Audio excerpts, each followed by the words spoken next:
Bonjour, bienvenue dans ce nouveau vlog de Parc et Attractions. Nous sommes de retour au parc Astérix qui ouvre une nouvelle montagne russe, c'est important. Il s'agit de... Le Gaz Express. Juste derrière nous. L'attraction a déjà ouvert il y a quelques jours, mais le parc faisait bénéficier ce matin certains petits groupes de fans, les forums, les sites et les associations de fans, d'une visite des coulisses. Donc on va vous emmener faire un petit tour en coulisses et bien sûr un tour dans l'attraction. Et puis après on vous donnera notre avis. À tout à l'heure. À tout à l'heure.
On tombe au bon moment puisqu'on fait les essais sono et musique, tant pis.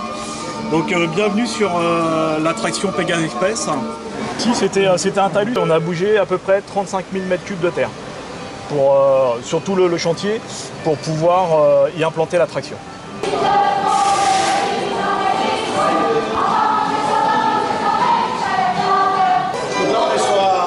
Principale de l'attraction parce que c'est la gare, c'est là que vous embarquez pour votre tour qui va durer 3 minutes. Le train sort à plus de 9 mètres secondes. Il y a une quinzaine de moteurs qui vous lancent de 0 à 9 mètres secondes en 2-3 secondes. On arrive au lift, on vous monte à plus de 22 mètres et on vous lâche côté lac de Romus. Ensuite on rentre dans Méduse, il y a un petit show et ensuite on repart en marche arrière. C'est la particularité de cet équipement. Pareil, vous ressortez à 9 mètres secondes. La particularité de cet équipement, c'est qu'il n'y a pas de frein mécanique, c'est que du frein magnétique. Ce sont des aimants permanents qui permettent de ralentir l'attraction jusqu'à une vitesse donnée. Et les moteurs, eux, reprennent l'équipement à la volée, on appelle à la volée, à la même vitesse, et c'est les moteurs qui les arrêtent. Donc là on est dans... La partie process, l'intelligence. C'est ici que tout est régulé. La régulation des trains, la vitesse, la reprise de vitesse à la volée, tout est piloté par ici. Ça c'est l'automate qui pilote.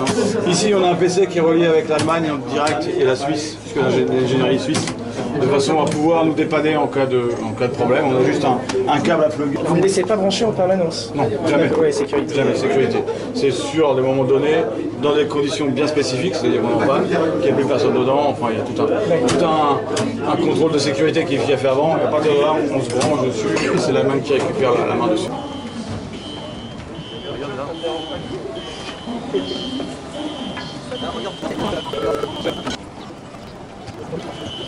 Vous tournez à 4 trains Ouais, l'attraction tourne à 4 trains, elle a un débit de 1200 personnes heure, aussi gros qu'Osiris.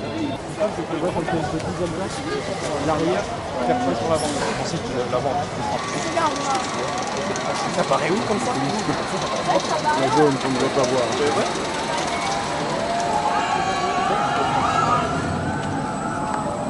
Est-ce qu'il y a beaucoup de lumière ou pas dans le bâtiment?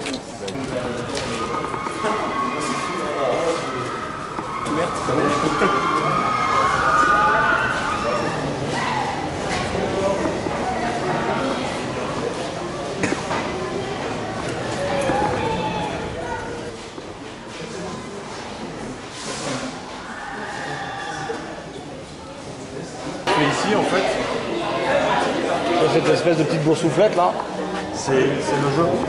On vient maintenant, on appuie le train par défaut vient se mettre en appui de l'autre côté, et ici par un système d'excentrique, on vient rapprocher la roue, elle vient juste tangenter cette espèce de petite boursouflette là. Pour être sûr qu'ils Ce qui fait que quand on remet sur le circuit normal, on est sûr qu'il y a 2 mm de jeu partout.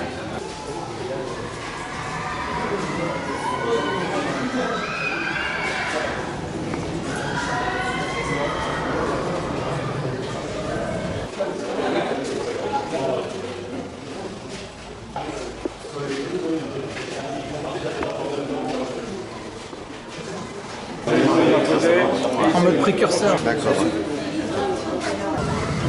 Et le bâtiment d'entretien là, qui est métallique, qui n'est pas du tout dans le thème, est-ce qu'il sera un jour à terme Non, il ne sera pas. Il sera pas. Ce que je disais, d'une part, il y a un moment où il y a une limite budgétaire, premièrement. Deuxièmement, dans la gare, c'est un peu gênant parce qu'il y a des endroits où on le voit et dans la gare, on est debout sur ses pattes, on n'est pas sollicité. Dans le manège, les gens finalement ne le voient pas. Vous longez aussi un grand mur de soutènement en béton, on s'était posé la question, est-ce qu'on le met en blanc comme les autres, machin. Osiris qui a 4 ans d'âge, c'est pareil, le bâtiment de maintenance, s'il n'est pas traité, il est dans la couleur. Oui, il est dans la couleur, donc voilà. du coup on le voit moins. Mais vous avez toute la table de transfert qui est visible. Mais c'est à la fin du rail, donc c'est moins... Là c'est au on milieu, est un peu dans vous voilà. avez une première boucle. Ouais, et mais ensuite, bon, la boucle, ça va quand même assez vite. Donc voilà, puis de toute façon il y a la face avec les 4 volets roulants, les rails de stockage et tout, qui est assez difficile d'habiller ça. On peut fermer, bardage, et après... Oui, on peut, sur la trace du volant. comme on a fait ici, mettre faire passer à travers le bardage des platines de fixation, refixer un décor dessus. Quoi. Mais bon, voilà, il y a un moment où on dit stop, c'est la fin, on arrête. Bien, Pégase Express, ça y est, on l'a essayé. C'était express.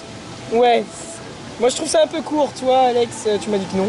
Bah non, je trouve que le parcours est bien scindé en plusieurs parties. Moi j'ai pas cette impression de, comme on peut avoir certaines fois sur un coaster qui il y a un lift et derrière on a 50 secondes de chute, de ride. Là j'ai pas eu cette impression. Elle est bien scindée en 3 parties. Moi elle m'a pas donné l'impression d'être courte. En un mot ou en 2 mots, est-ce que c'est bien ou pas bien? C'est bien pour l'ensemble des familles Voilà. qui vont venir. Voilà. Après, pour les fans comme nous, c'est un peu léger, notamment au niveau de la théma.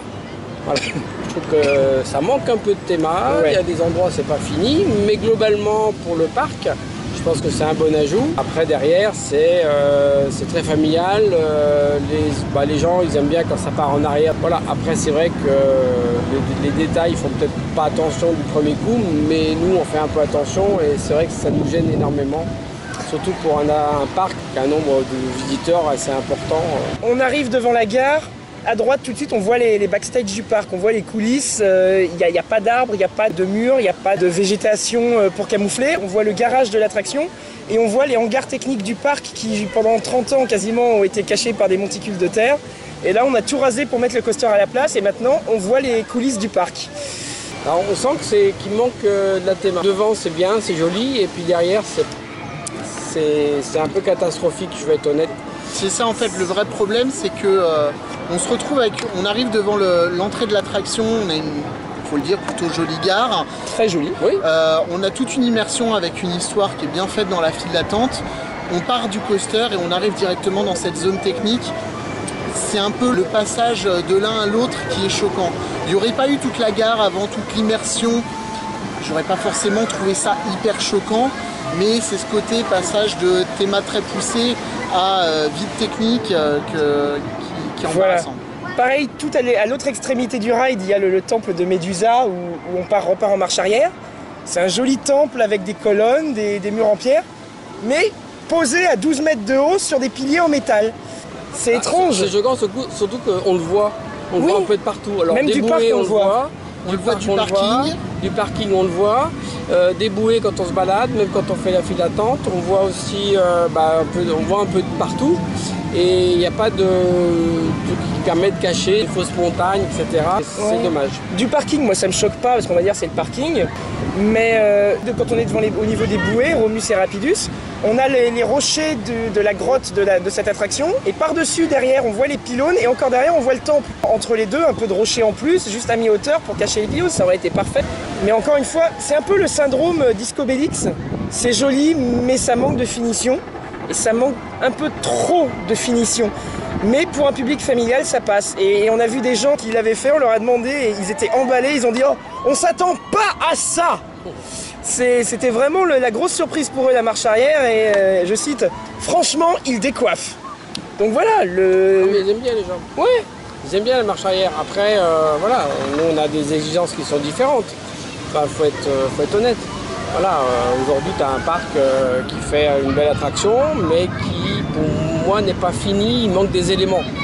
Et c'est frustrant parce que aujourd'hui on peut le faire, ça ne mange pas de pain, ça coûte un peu cher certes, mais ça permet d'apporter une certaine qualité. Donc du coup on sent que c'est pas fini et la partie théma, c'est une partie qui est faite devant et pas derrière, et on passe toujours derrière et c'est pas chouette.